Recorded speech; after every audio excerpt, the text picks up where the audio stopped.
Listen, nobody likes losing. Particularly, nobody likes losing a lot. Particularly, nobody likes losing a lot for year after year after year. Today on the Locked On Bulldogs podcast, John and I are going to ask the question, is Mike White the answer at Georgia? And if not, what the heck are we going to do about it? All of that today on the Locked On Bulldogs podcast. You are Locked On Bulldogs, your daily podcast on the Georgia Bulldogs. Part of the Locked On Podcast Network, your team every day.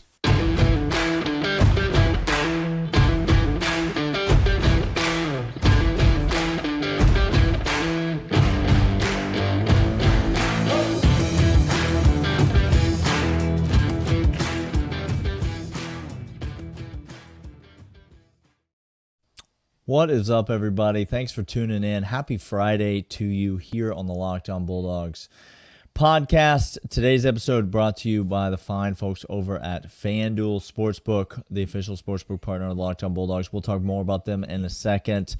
John, how the heck are you today? Happy Friday. How are things? Is it a happy Friday? Well, I mean, it's a Friday. It's a Friday. It's a Friday. It's fine. All right, yeah. We're one Friday closer to the NCAA tournament, which is great news. We're one Friday closer to the Masters, which is great news. And we're one Friday closer to G-Day. All these things are good. All great news. That's great. Is Georgia basketball going to be in any of those? No, I don't think Georgia basketball is going to make an appearance in G-Day, and that's the thing they have the biggest chance of being at. But I don't think that they're going to be there. We are talking basketball on the pod today, but you don't have to go away. You could stay and just discuss this subject with us, because the fact is that Georgia basketball much better than they were last year, and yet not very good. And so what does that mean for Georgia? Does it mean that we're on the ascent and that things are looking up? Does it mean that it's still not satisfactory and more changes are needed? We're going to discuss all that, but thanks so much for being here. We've got a great week of shows behind us, and so if you've missed any of the shows, John Garcia was on yesterday. We talked about potentially the number one wide receiver in the nation. Is he going to flip to Georgia? People are talking. People are talking about that. Go back yesterday and listen to that. We talk about all the combine news and all of that on Monday, Tuesday, and Wednesday shows. But today, we're doing a little post-mortem of the Georgia basketball season. I say post-mortem because Georgia basketball team died prematurely on Wednesday evening. Thought that they were going to get run out of the gym in the first half, but then nobly and valiantly fought back. But came up short against LSU, came up one tip dunk rebound short, which is a fitting way that game ended on a missed blockout. But John, let's talk about the basketball team, big picture. What are your thoughts on this team? And I guess I'll ask it and I'll phrase it this way. What went wrong or what went right for the Georgia basketball team, depending on how you view this season? Well, listen, I'll start optimistically. What went right for me is Georgia won more than 6 games. They won a lot more than 6 games. Won more than one game in SEC play. That's a lot more than that as well. Georgia, somehow, this team managed to beat 3 likely tournament teams in Auburn, very true. Mississippi State, and Kentucky. And this team went 13-4 at home. All of those things, if you had told me, hey, John. Yep. At this time last year, if you had said, hey, wait, next year, Georgia's going to be 13-4 at home, have beaten 3 tournament teams, and had won, a bunch more games than they won this year, then I would have felt pretty good about that. I think, the wheels fell off at the end. And so that's right. There's potentially a number of reasons for that. But for me, I think optimistically, there are good things to take away. And and that's, I think you have to lean into that a little bit in a season like this. Yeah, I do think it's a weird dynamic because again, if you take the whole season snapshot and you tell that to any Georgia basketball fan going into the season or at the end of last season, you say, hey, not only are we going to fire Tom Crean, which is the best thing that Georgia basketball has done in a decade, but we're going to win over more than double the games that we won last year. We're going to win 6 times as many SEC games as we won the prior season. Yeah. And we're gonna have quality wins against teams like Auburn and Kentucky, big wins for the program, and 13-4 at home, which I think is a really important statistic. Stegman was a reasonably difficult place for SEC opponents to play this year, and that's something. There's something to be said for that. You tell that to any Georgia basketball fan at the beginning of the season, and every single one of them is going to say, sign me up for that. And yet today, as we sit here on a Thursday evening recording this,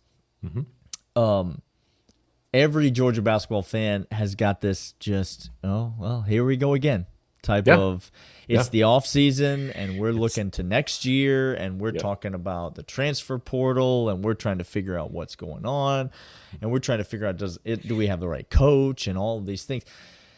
And so it's a bit of a weird dynamic as a Georgia basketball fan because two things, as Clint and I like to say, are true at the same time.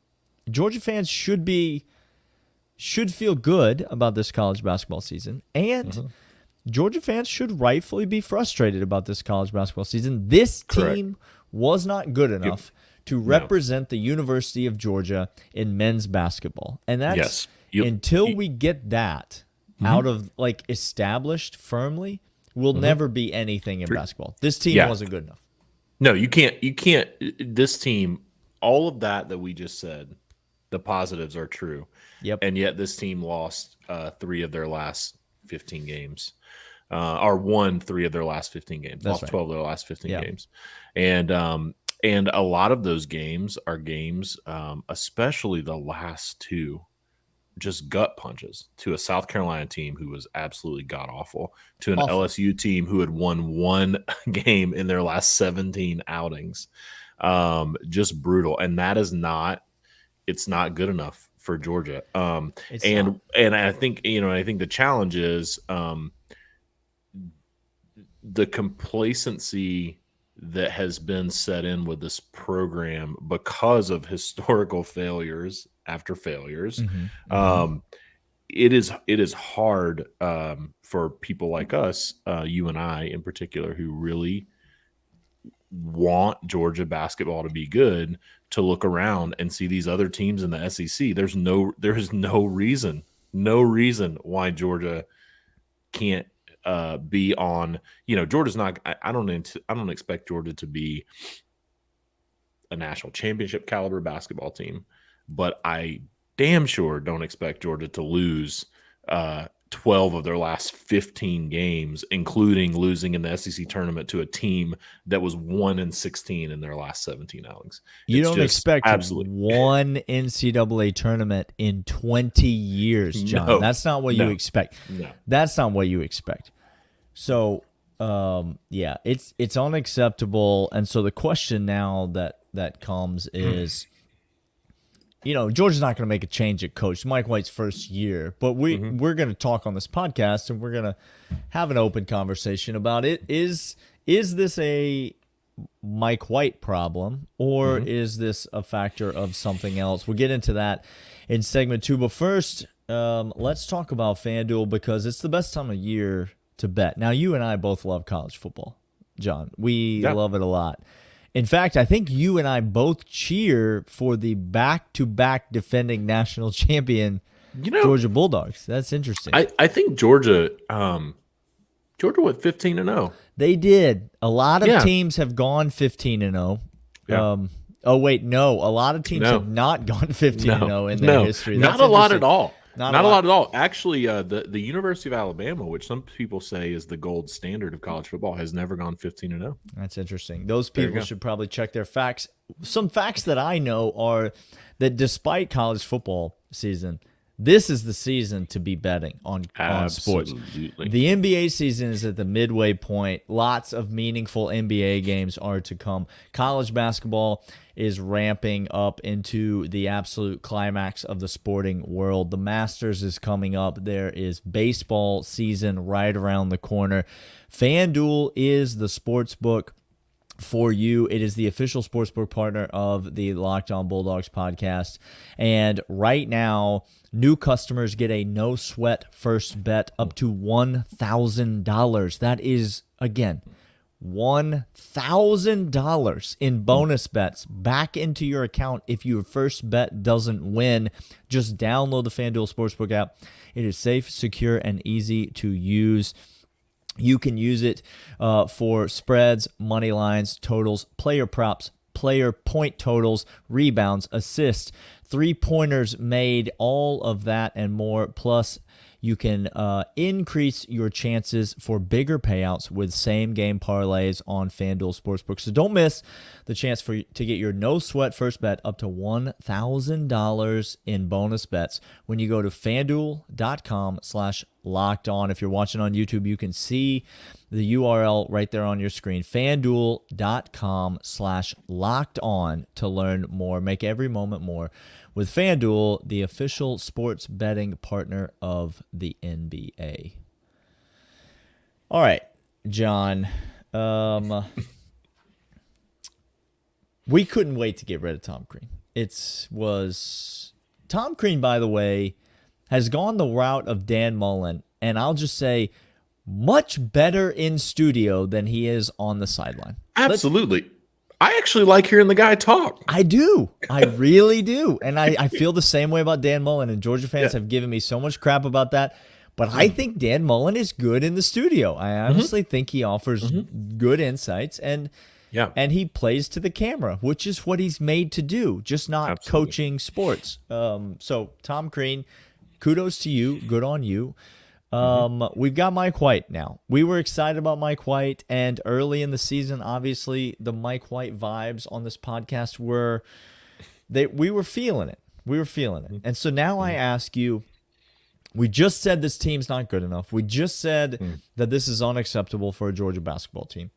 We also said that this team took massive steps forward from last year's team. And so I'll ask you the question simply, and then I'll allow you to elaborate. Does Georgia basketball have a Mike White problem, or does Georgia basketball have a Mike White solution? I don't think Georgia basketball has a Mike White problem. I think Mike White stepped into a very, very difficult situation where you're coming into a situation where, as we've already discussed, the team won 6 games last year. They won 1 game in the SEC.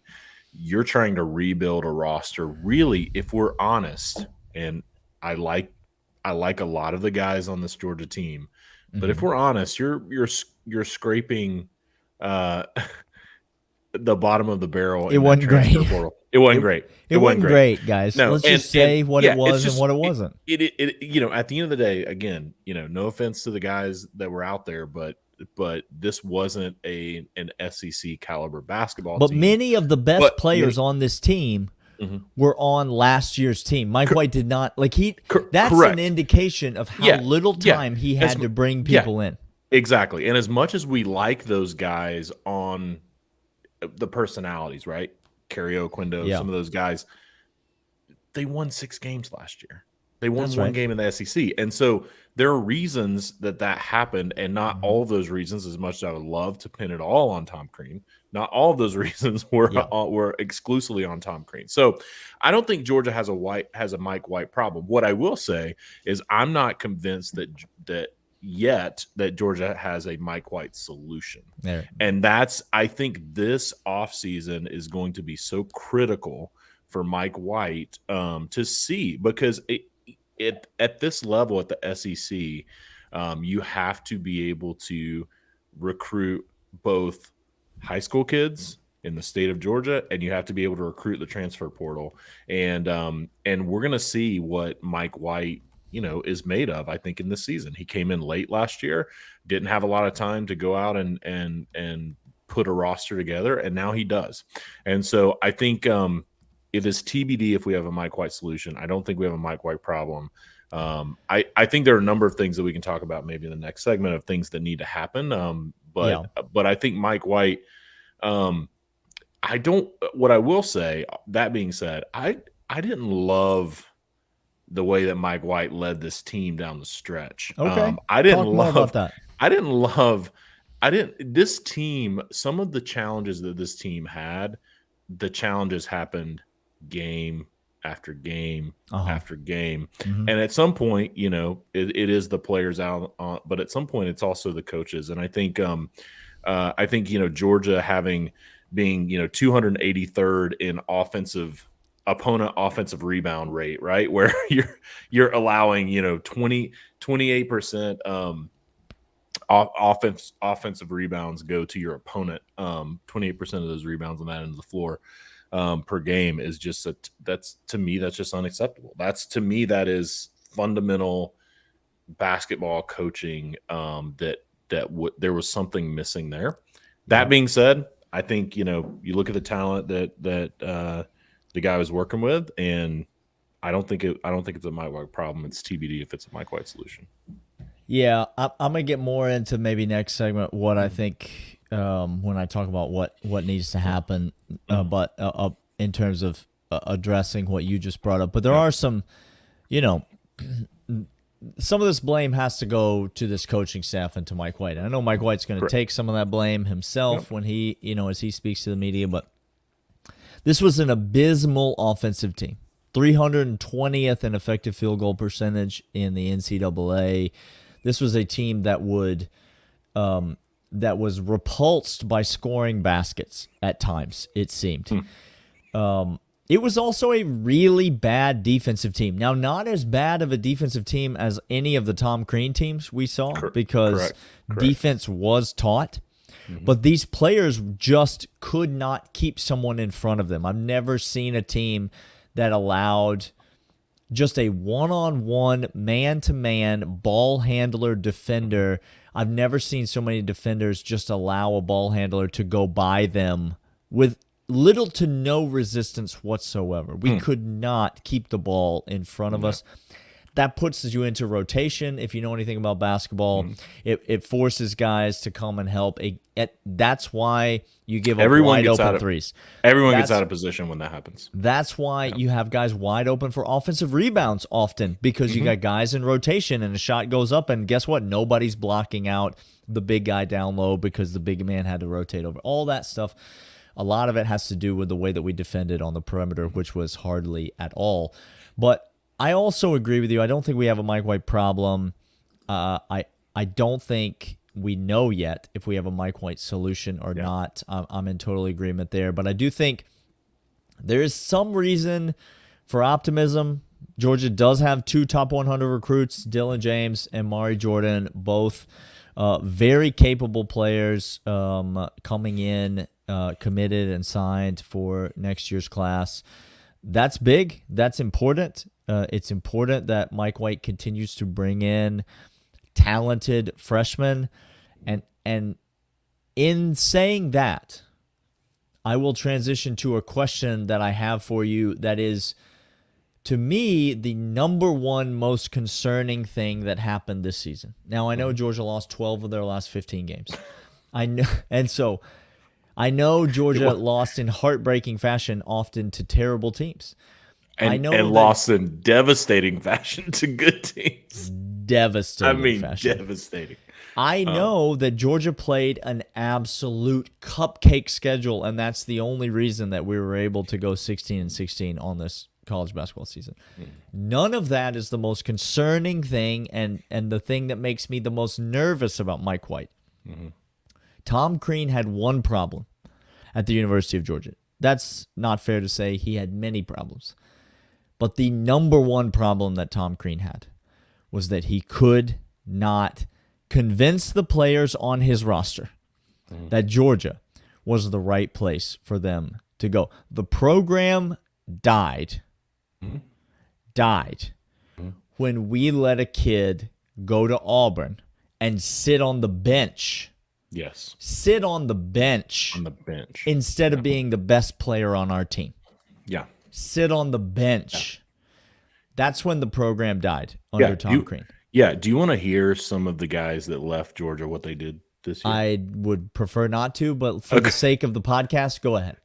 Okay. So there were 3 players under Tom Crean that left Georgia that ended up shooting 38, 39, 42% from the 3-point range. You hate to see it. Averaging Tumani Kamara averaged 14.6 points per game. That one hurts so bad. Yeah. There are some guys, and I agree with you. That's the program. The program died when those guys started heading elsewhere. So my question to you, John, to end this segment is, what happened to Kyron Lindsey? What happened? Because we don't know. That's the thing. Yeah. Nobody knows what happened with this kid. I mean, maybe you could read about some speculation or some whatever. Nobody knows. Nobody knows. To me, the answer to that question, which we'll never know, by the way, we'll never know the answer to that question.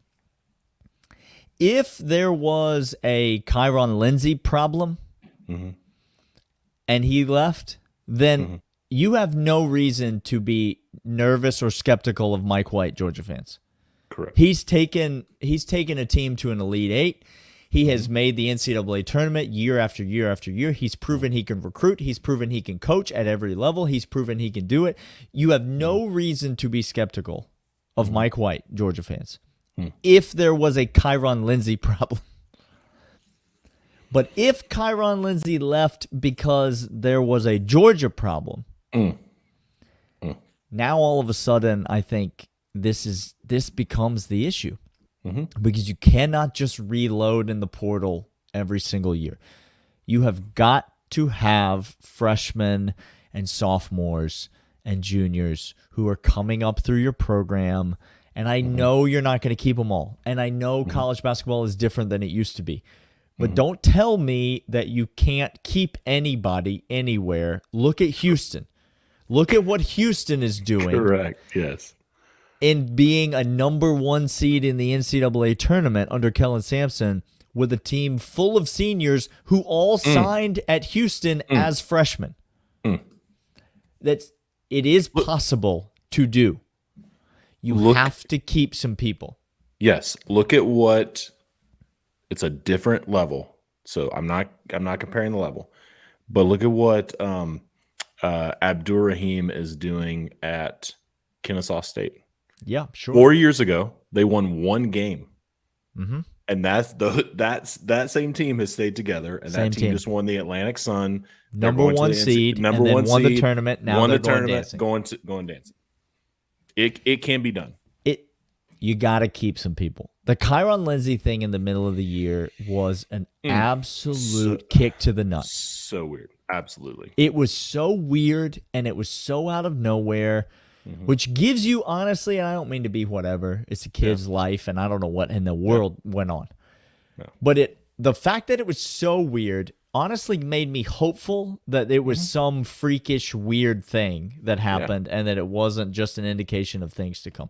Now, Georgia's going to lose some players off this team. There are going to be some people that are going to transfer out. All right, Kerry Oquendo is going to leave the program. Yes. There are going to be some people that Georgia loses. But I need Georgia to keep some people, and then I need them to go get a certain type of person to fill the roster for next year to go along with these 2 talented freshmen that are coming in. And that's what we're going to talk about when we come back in segment 3. But first, Built Bar is the tastiest protein bar on planet Earth. Dawgs Stats knows it because he probably eats Built Bars every day. He loves hearing the Built Bar reads. He's huge Built Bar fan. Huge Built Bar fan. I think we can all confirm. Yeah. And so you should be too. Anything that Dog Stats does, you should obviously do. Built Bar is the tastiest protein bar on planet Earth. They come in a wide variety of delicious flavors, all of which are available at built.com, or they're available at Sam's Club. You can get them in many fabulous retail stores. It's the protein bar that tastes like a candy bar, high in protein, high in fiber, low in sugar, keto approved, good for whatever workout plan, meal plan, eating supplement plan that you have chosen to be a part of. Built Bar is the tastiest protein bar on planet Earth. Go to built.com right now, enter the promo code locked on, and you get 15% off your first order at built.com. Built Bar, the tastiest protein bar on planet Earth. All right, John. So we end this episode today in the third segment for the 199 by addressing, where does Georgia go from here? If Georgia doesn't have a Mike White problem, we can at least give our coach the benefit of the doubt, give him some time to try to get things done. We put this year in the rearview mirror. We addressed the fact briefly in the last segment, but we'll just go ahead and mention it again. Martrez McBride is gone. He's out of eligibility. Braylon Bridges is gone. He's out of eligibility. Technically, I think Terry Roberts has another year of eligibility, but I suspect that Terry Roberts is gone. And now, this is my personal opinion. I have no information on this. This is not me reporting anything. But I suspect that Kerry Oquendo is going to leave the team as well. Yeah. I will say this right here. I think the three most important people for Georgia to bring back next year are Justin Hill, Jabri Abdur-Rahim, and M.A. Moncrief. Yes. And then I think 4 and 5 are Frank Anselm and Juice Holt in that order. Do you have any problems with that list? No problem with that list at all. If we bring those 5 guys back, listen, this is an important point.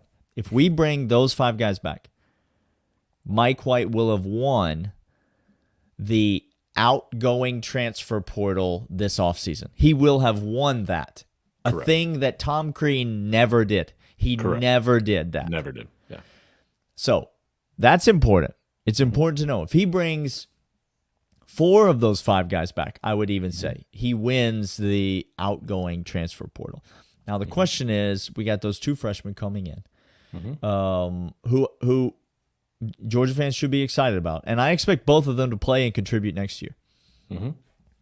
But who does Georgia need to bring in? Now, obviously, we're not going to get into specific names because the transfer portal, we don't even have people in the portal yet. It's ridiculous to even try to speculate about that.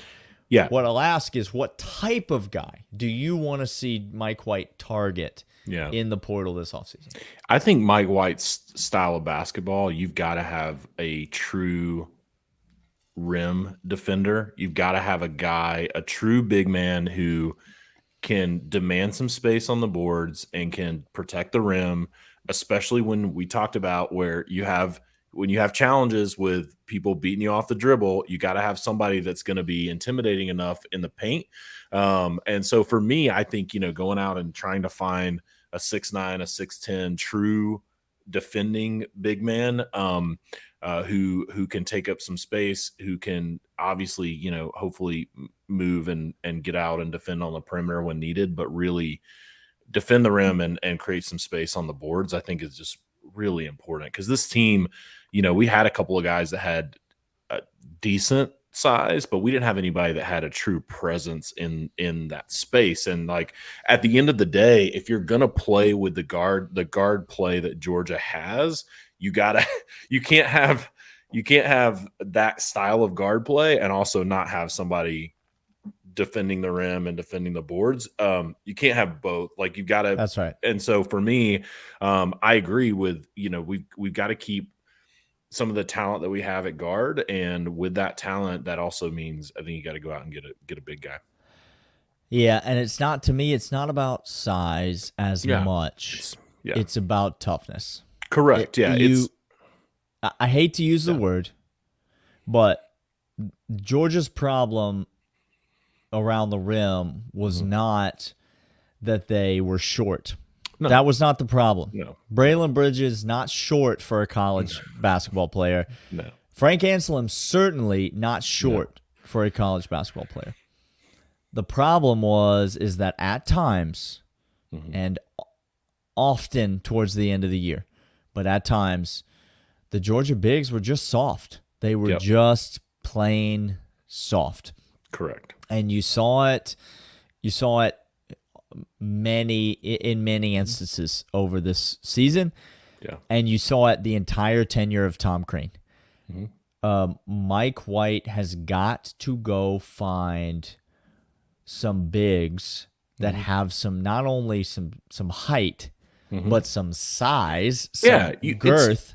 It's the what I said is like it's somebody who demands space. Yeah. And at the end of the day, like that's the there are plenty of people, there are plenty of guys in the league that aren't comparatively the tallest guys or the biggest guys in the middle, but they're going to demand space down there, and Georgia just did not have that at all. Georgia didn't have a tough guy. No, They didn't. No, They had no tough. Yeah.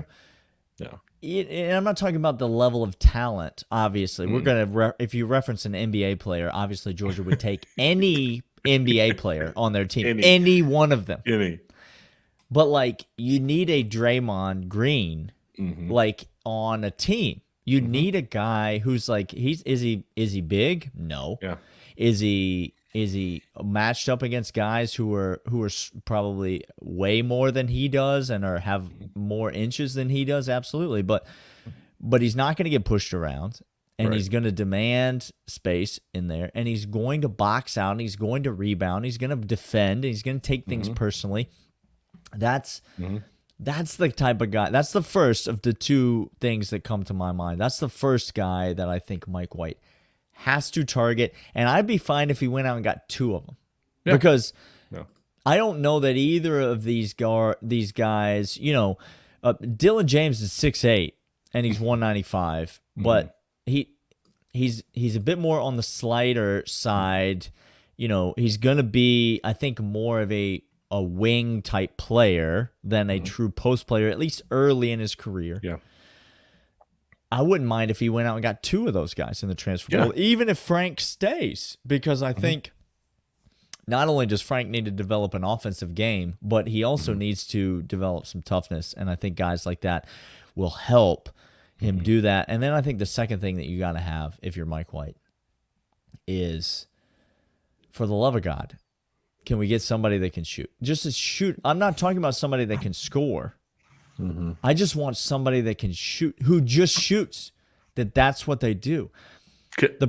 The problem with Georgia for years, and I don't mean to pick on anybody or to whatever, but Georgia has 3-and-D guys. This sort of, if you're a basketball fan, the prototypical mold of like a long and athletic guy who's a tenacious defender and hustles and gets you those 50-50 balls and does that. And then on the offensive side of the floor, they just stand in the corner.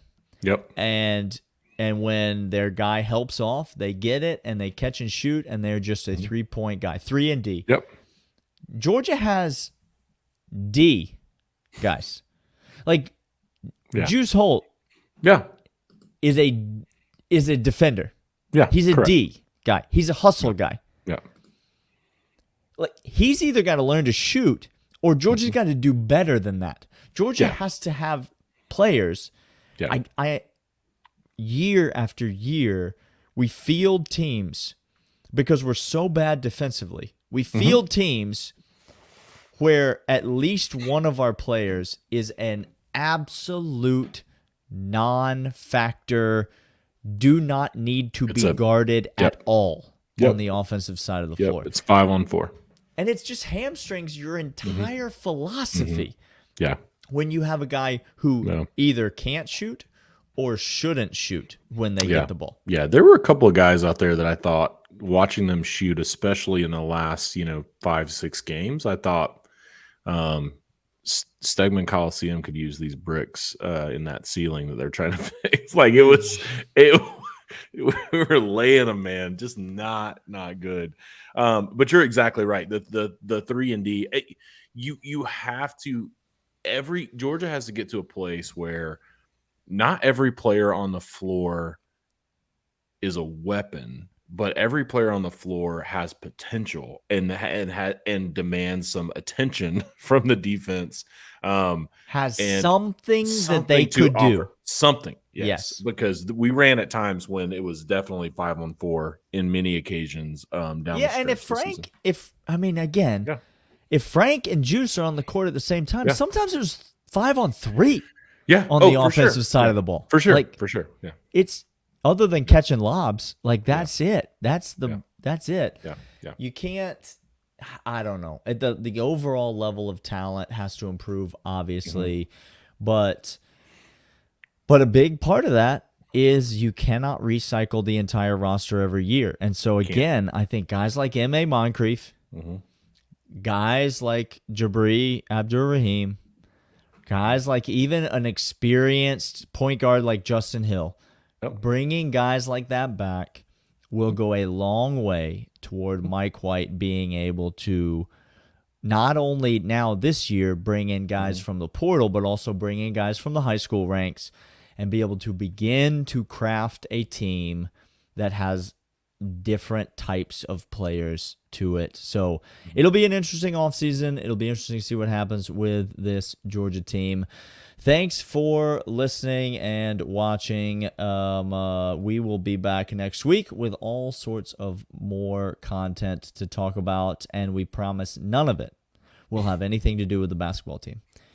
Hopefully, unless there's some weird basketball news that breaks. But, I mean, we're switching. It's over. We're turning our attention completely to G-Day at this point, and that is it. We're going to talk about the quarterback room for 7 weeks in a row. That's all we're going to do is talk about the quarterback room. So get ready to download. Quarterback controversy is here in Athens, and I am all for it.